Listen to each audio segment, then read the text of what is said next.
Hello, my name is Nicholl, and thank you so much for taking the time out to listen. Today, I am talking about your friend who wants to change his or her life. Your friend who wants to change his or her life. And some of you all have been around the types of individuals who are just moving on. They are not spending too much time doing what they used to do. They are not picking up the phone calling. They are not texting. They are not hanging around the spots that you used to see them. They are changing their life.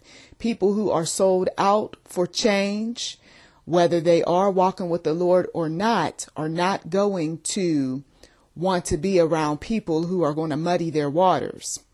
Let me be more specific. They're not going to want to be around stubborn folks, rebellious folks, folks who are in support of all things ungodly, unrighteous, untrue. They want to move on to greener pastures. They want to live the kind of life that is going to fulfill them mentally, physically, and spiritually. Now, some folks who are not supportive of change, they are going to actually act like a devil, if you will, in these people's lives. They are going to encourage them to go back to the old way of doing things. They will curse. They will say mean-spirited things. They may even gossip about their friend who is on that quest to change his or her life. Now, this sort of behavior should not be tolerated, no matter how long you have been with someone, no matter how long this person has done this, that, and the other for you. If I am trying to change my life, and I want to come up higher, I should have a real friend around me that's going to encourage me, not discourage me.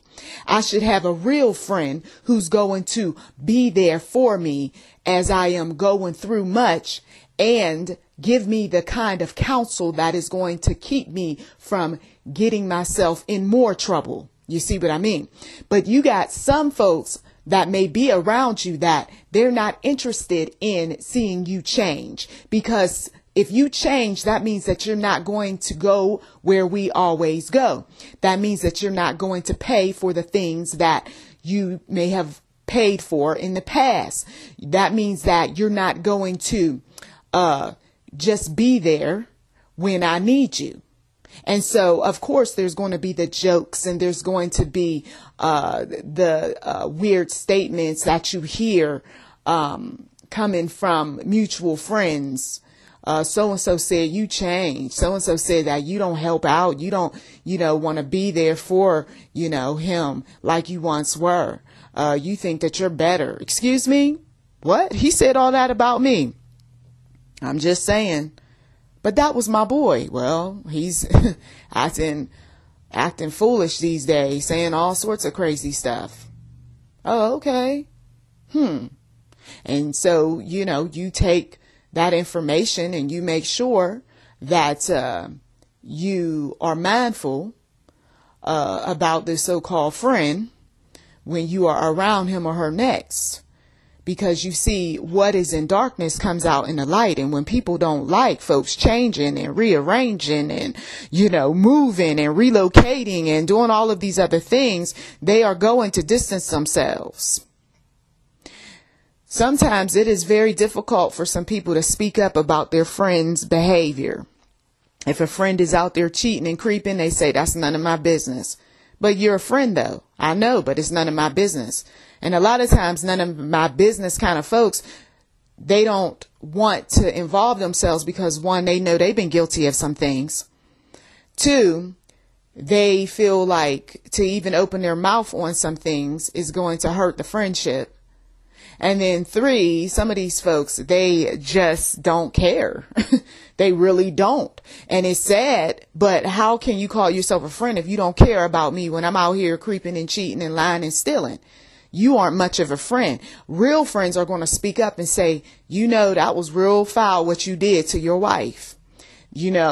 I know you don't necessarily like me for speaking this truth, but I got to say this to you, man. You're messed up. You messed up with this woman. You messed up with this other woman you was with. You cheating on this one. I mean, you ain't where you supposed to be. You out of pocket. You got some issues. You see, real friends are going to tell you the truth about yourself.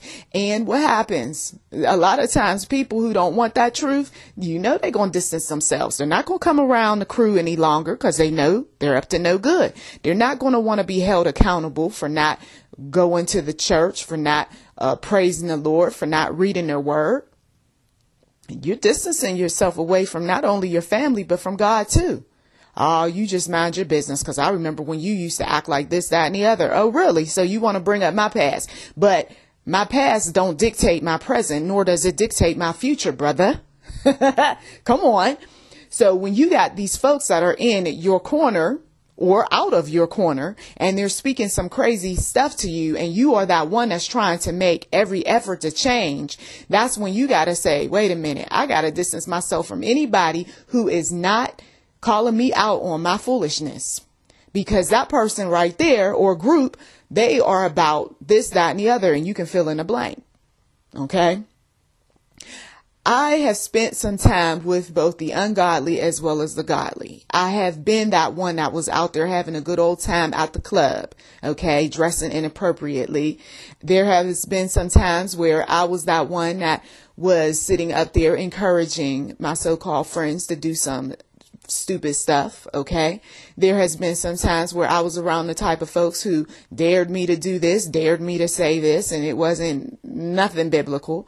So you see, when you have been on both sides of the fence, you can speak, because you know where you've been, you know where you are now, and you know where you are going.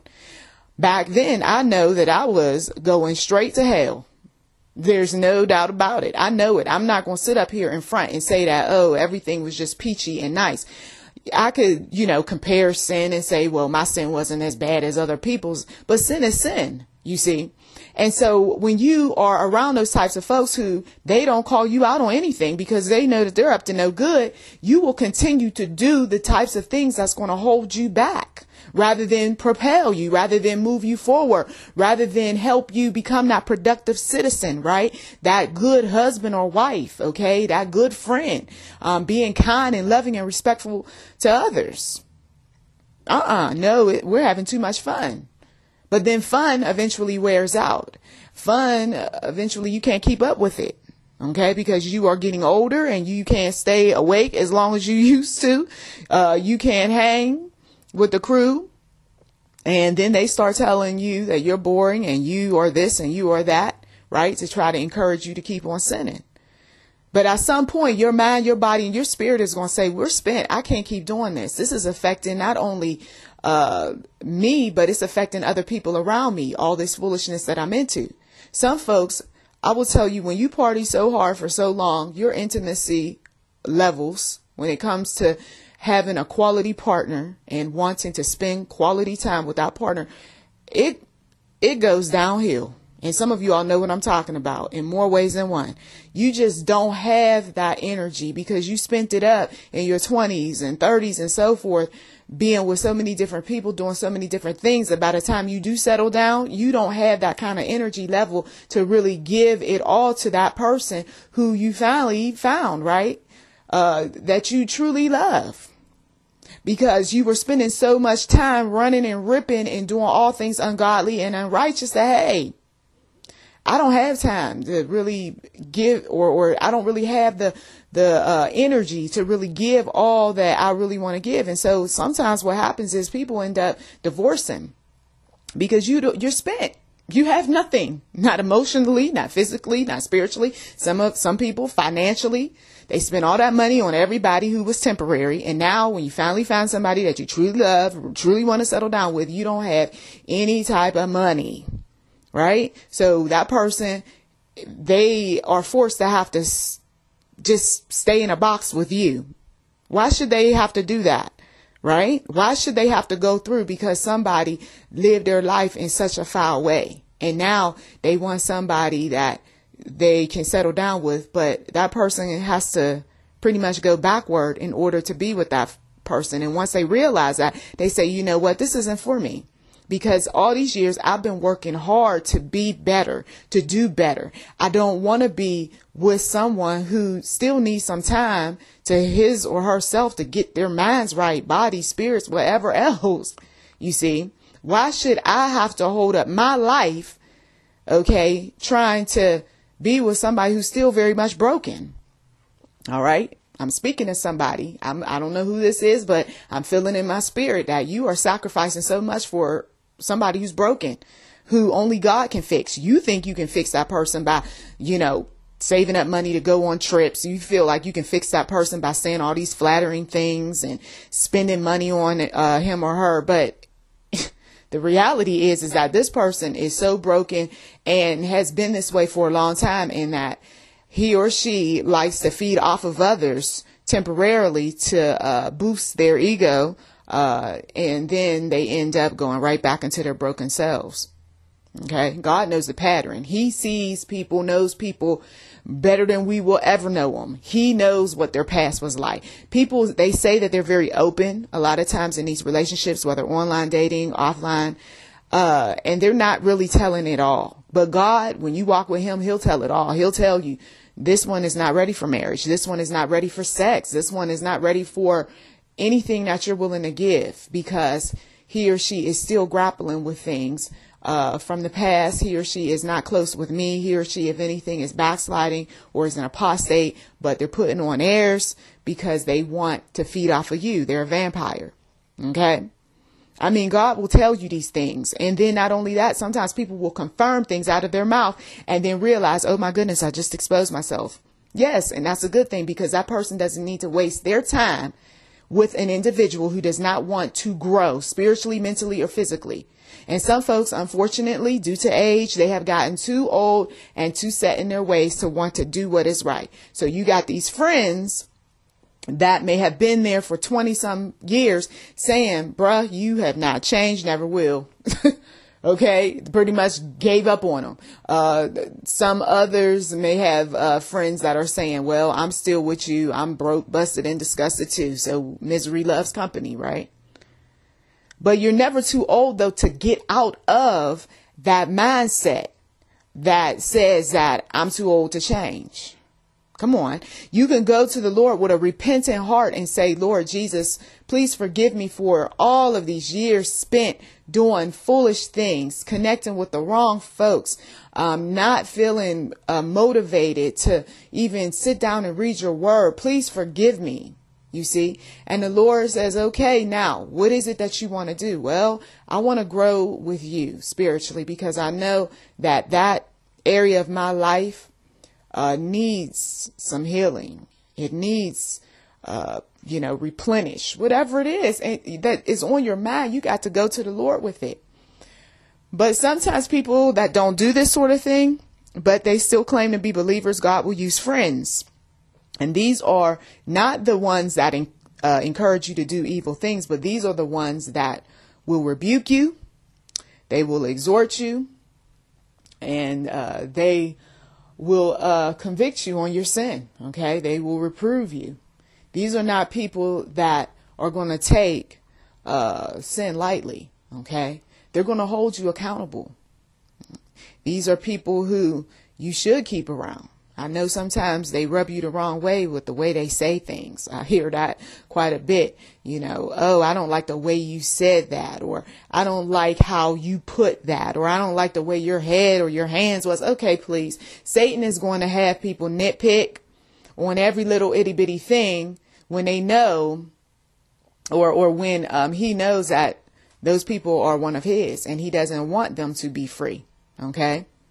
They are so offended by every little thing. And no matter who says it, no matter how it's said, they're still going to be offended. They're still going to walk away and have issue with someone.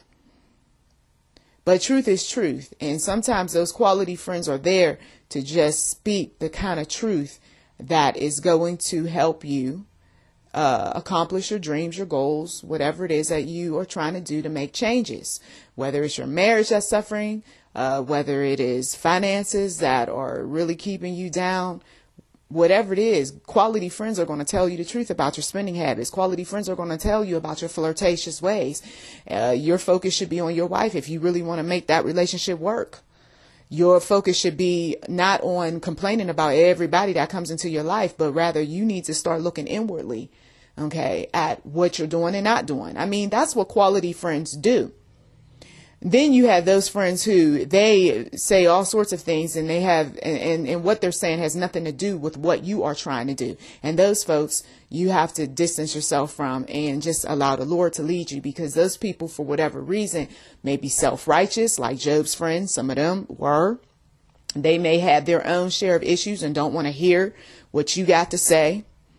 They may already have their image, their opinion of you, and it's going to be hard to shake them up out of that. Well, I remember when you was doing this, that, and the other. Well, I'm not that dude anymore, or I'm not that female anymore. Will you just stop? Will you just stop bringing this up? Right? So you got those folks too, and you got to distance yourself. If you are trying to make some serious positive changes, you don't need the same old folks around you. You need to be looking at new connections, new opportunities, new locations, new everything, because old is going to keep you in a box. I know that from personal experience. What's familiar is going to keep you in familiar territory. And if I'm trying to come up out of the same old, I got to be around new people, new opportunity, new location, new everything. Okay. When I want God to really take over, and it's going to be a process. It doesn't happen overnight. You know, it starts with, okay, it's a new location. Then it might be a new partner. And then you might find out that that new partner really reminds you of some old folks from way back in the day. So now you got to distance yourself from that person. And then you may find that a new job is okay. It's all right in the meantime, but then in time, it is no longer going to be suitable. And that's okay. God will put some more new stuff. You may find that the old church is no longer blessing you. And so you go into a new church, and now you're getting fed. So there's so many different things that take place in this quest toward newness and change. So be prepared. And once you see the writing on the wall concerning some people and they are not on board, bye-bye. See you. So that is it. Blessings to you. Please do check the description box for anything that might be of interest. You've been listening to YouTube NM Enterprise 7. Also, if you haven't given, we do welcome donations. So please support this channel. And I also have another podcast, and that podcast is Messages for the Soul on yourlisten.com/my name, Nicholl McGuire. And you can see the spelling of that on the YouTube channel. Well, that is it. Thank you. And once again, blessings to you.